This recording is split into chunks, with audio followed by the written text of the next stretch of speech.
자, 그럼 지금부터 우리가 지금까지 유지해왔던 예제, 계산기 예제에 오버라이드라고 하는 이 컨셉을 반영해 보도록 하겠습니다. 자, 수업이 여기쯤 오니까 예제에 자꾸 무리수가 들어가요. 왜냐면 제가 이 예제를 통해서 하고 싶은 것은 여러분들 공부하기 너무 힘들잖아요. 복습도 힘들고. 그래서 이 예제 하나만 여러분들이 다 이해하실 수 있으면 우리가 배웠던 내용 전체가 이 하나의 예제 안에 다 들어가 있기를 제가 바라는 마음에서 예제 안에 이런저런 컨셉들을 막 우겨넣고 있어요. 그렇다 보니까 예제 자체가 굉장히 이 기형의 모습이 나오고 있는데 그런 이유 때문이라는 쉴드를 좀 치고 그리고 이제 예제를 제가 편한 마음으로 이상하게 만들도록 하겠습니다. 자, 우선 이 예제는 앞에서 우리가 배웠던 것 중에서 클래스 멤버에서 4.py 라고 하는 이 파일을 우리가 예제로 사용을 할 겁니다. 자, 그래서 이 4.py를 저는 카피해서 오버라이드에 붙여넣기 하고 4.py의 이름은 2.py로 이렇게 바꾸도록 하겠습니다. 자, 그러면 이 코드를 우리가 살펴볼 건데 여기에 무슨 내용인지 여러분들이 한번 쓱 보시면 될 것 같고요. 여기 있는 내용보다도 이 코드는 기본적으로 칼이라고 하는 클래스를 상속받은 cal multiply라고 하는 클래스가 있고요. 이 cal multiply를 상속받은 cal divide라고 하는 클래스가 있는 상태예요. 여기에다가 이제 우리가 오버라이딩을 적용하면 cal이라는 클래스를 상속받은 cal multiply 이렇게 cal divide라는 이렇게 객체들이 상속관계를 가지고 있고 여기에다가 제가 info라고 하는 메소드를 정의할 겁니다. 그리고 이 info를 얘가 오버라이딩하고 얘가 오버라이딩해서 각각의 info가 다르게 동작하도록 할 거예요. 다시 말해서 이 info라는 메소드가 가지고 있는 기능에 요것이 기능을 조금 추가하고 요것이 기능을 조금 추가한다라는 컨셉의 코드를 만들 거예요. 자, 그러면 일단 여기 있는 이 지저분한 실행 코드들은 일단은 다 날려버릴게요. 그리고 다 날려버리고 그리고 C0를 가장 최상위 객체로 해서 이 객체의 입력값은 제가 30, 60을 주겠습니다. 그리고 먼저 C0에 info라는 메소드를 추가할 거예요. 그리고 그 메소드의 return 값을 프린트를 할 건데요. 그 메소드의 실제 내용은 우리 위로 올라가서 정의를 해봐야죠.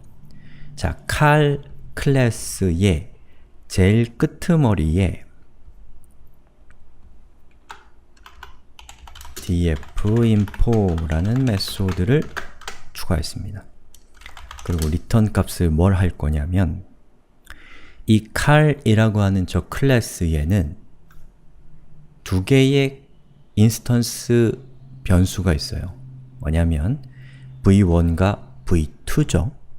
저 두 개의 값이 계산기의 내부의 값이 되잖아요. 바로 저 두 개의 값을 info 메소드로 호출하면 출력하는 그런 예제를 만들어 볼 겁니다. 자, 그럼 어떻게 하면 되냐? 우선 이렇게 큰 따옴표를 하고요. 그리고 큰 따옴표 사이에다가 cal, 즉 cal이라고 하는 클래스가 호출됐다라는 뜻이죠. 그리고 cal이라는 클래스의 v1은 %d 요거는 무슨 뜻인가요? 요거 우리가 이전에 배웠는데 즉 문자열 안에서 이 위치에다가 어떤 특정한 값을 치환할 거예요. 예. 혹시 잘 기억이 안 나시거나 이해가 안 가시면 조금 보시면 됩니다. 그리고 컴마 이건 아무 뜻도 없습니다. v2 그리고 다시 %d라고 하고 끝에서 이렇게 % 표시를 한 다음에 이 괄호 안에다가 제가 safe의 v1, safe의 v2라고 하면 이거는 무슨 뜻이 되나요? 자, 이렇게 하면 여기 있는 이 부분이 출력될 내용 그리고 이 출력될 내용에서 %로 시작하는 요것들이 치환될 타겟이죠. 그리고 저 치환될 타겟에 이렇게 %로 구분되어 있는 괄호 안에 있는 컴마를 구분자로 해서 이 값은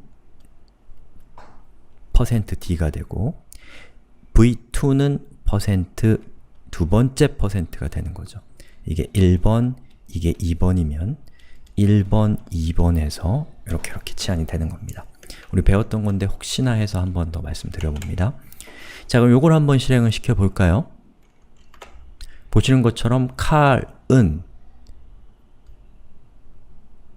이렇게 v1은 30, v2는 60이 됐죠. 그럼 우리는 info라는 메소드로 호출하는 것을 통해서 어떤 특정한 인스턴스가 내부적으로 v1의 값과 v2의 값이 어떻게 되는지를 알 수 있는 메소드를 우리가 만든 겁니다. 아시겠죠? 그리고 이 메소드가 실행된 것은 바로 이 코드 때문인 거죠. 어렵죠? 자, 그 다음에 이제 제가 C1 즉 car multiply라고 하는 저 클래스는 car을 상속한 것이고 제가 이 상태에서 이거를 실행을 시키면 어떻게 될까요? car multiply에는 아직 info라는 메소드가 정의되어 있지 않기 때문에 그 부모가 갖고 있는 info 메소드가 호출되면서 결과는 이렇게 될 겁니다. 여기 있는 두 번째 줄이 바로 요것의 결과인 것이죠. 됐죠? 자, 그런데 이제 제가 여기 호출되는 이 부분을 얘가 칼인데 사실 제가 호출한 건 칼 멀티플라이잖아요. 그래서 요 칼 앞에다가 칼 멀티플라이라는 것을 추가하고 싶은 거예요. 한번 해보죠. 자, 올라가서 제일 끝에다가 info self라고 하고 됐죠? return하고 super.info라고 하면 되겠죠? 자, 이렇게 하면 부모 클래스에 info 메소드를 호출하잖아요. 그럼 누가 호출되나요? 자, 이렇게 되면 요것이 실행되면 슈퍼가 가리키는 부모 클래스의 info잖아요? 그러면 얘가 되는 것이죠. 이 결과가 출력되는 겁니다. 그런데 저는 이 출력된 결과 앞에다가 multiply라는 표시를 하고 싶다는 거예요. 이것도 별로 실용적인 것이 아닙니다. 전혀 실용적이지 않죠. 그럼 어떻게 하면 되냐? 이렇게 하면 되는 거죠. 자, car multiply에서 info 앞에다가 저는 이 클래스의 이름을 이렇게 문자열로 적어주고요. 그리고 이렇게 그 다음에 이 위치에 super.info의 출력 결과를 위치시키고 싶은데 super.info의 출력 결과는 이거죠. 요거는 느낌표라네요. 다운표니까 문자열입니다. 문자열은 string, string의 첫 글자는 s죠. 즉, 요것의 결과는 문자열, 즉 string이기 때문에 여기에 위치해야 되는 문자, 정보를 여기다가 이렇게 표시를 합니다. 좀 헷갈리죠? 제가 하는 얘기가. s 그리고 땡땡 컴마 아니지 퍼센트. 자, 그리고 한번 실행을 시켜보면 이렇게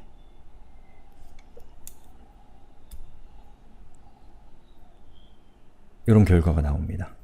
자, 이 결과는 왜 나왔냐면, 자, 이 결과는 어떻게 나온 거냐면, 자, 여기 문자열이 나오는데 이 앞에 있는 칼 멀티플라이 여기까지가 바로 요것의 결과인 것이고, 그리고 $S 부분에 슈퍼인포의 실행 결과가 위치하게 되는 것이니까 그것이 바로 이 부분인 것이죠.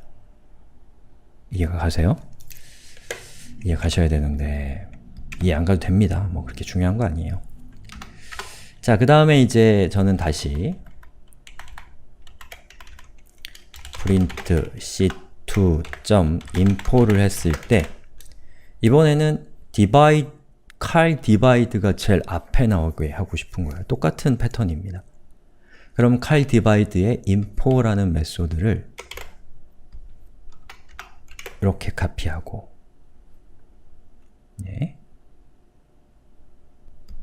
그 다음에 여기 있는 car divide를 이렇게 처리하는 거죠. 그리고 실행을 시켜보면 이런 결과가 뜹니다. 자, 어떻게 이런 결과가 떴는지를 보면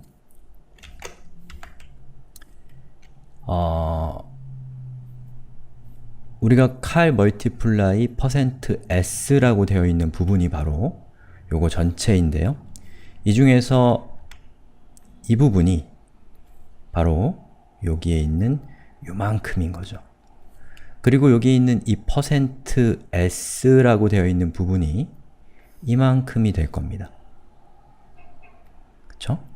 그리고 이 %s는 바로 요것의 실행 결과가 이렇게 위치하는데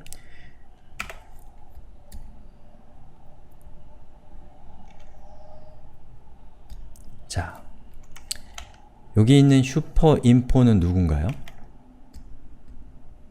저 슈퍼인포는 보시는 것처럼 이것은 요것이죠. 요것이 실행된 결과 이만큼이 요것이 되는 것이기 때문에 아까와 같은 실행 결과가 출력된 겁니다. 좀 복잡하고 어렵죠? 근데 사실은 내용 자체는 어려운 게 아닌데 예제가 조금 복잡하네요. 제가 얘기해놓고 보니까. 근데 한번 꼼꼼하게 따져보시면 어떤 뜻인지 이해하실 수 있을 것 같고요. 혹시 이해 못해도 괜찮아요. 그렇게 중요한 거 아닙니다. 자, 이렇게 해서 제가 파이썬 버전을 살펴봤으니까 루비가 섭섭해하고 있겠네요. 자, 루비도 우리가 이것과 똑같은 취지의 코드를 추가하는 걸 통해서 복습을 한번 해봅시다.